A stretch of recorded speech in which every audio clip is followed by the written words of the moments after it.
Hey, what's going on, guys? So I've had the Scout 60 for roughly 6 months. I got it back in September, and I did a review back then. I was still kind of new to the bike, and I gave my overview of what I thought.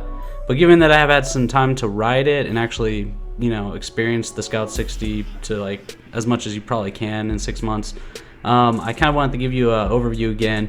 And first off, I'm going to start by saying yes, I am still absolutely 100% in love with this bike. Now I want to cover some of the stuff I covered in the last video.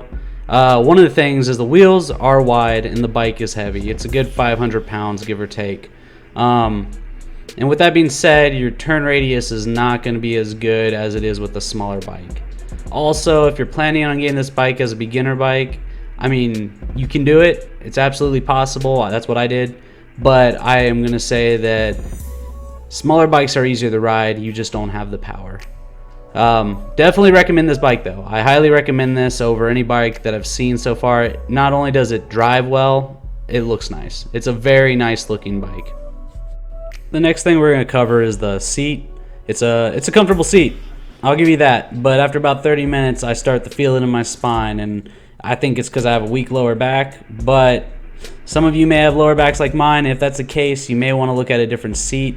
I'm not saying don't get the bike because of it, because yeah, the bike is completely 100% fine. Another thing, the bike is water cooled, so if you get stuck in traffic, that's a good thing to have. If you have an air cooled bike, it might not be so good out here in like Hawaii or a city area, but the water cooling or liquid cooling in the bike is fantastic.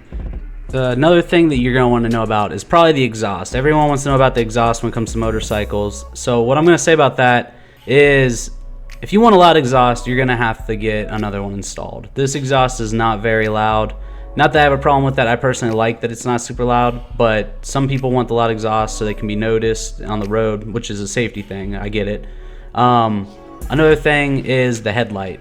On the front, if you don't have the high beams on, you can only see 20 to 30 feet out in front of you. Now, it could be because I have it angled too low. I haven't tried to mess with the angle on it yet, but I'm thinking about just installing some LED lights. I think that might make it a little bit better. Overall, I'd say this bike is a complete buy. Definitely go out and get an Indian if you can afford it, or if you're looking for a new bike. I think it is definitely worth the price that they have it at, which for me was $10,000. That was out the door with tax.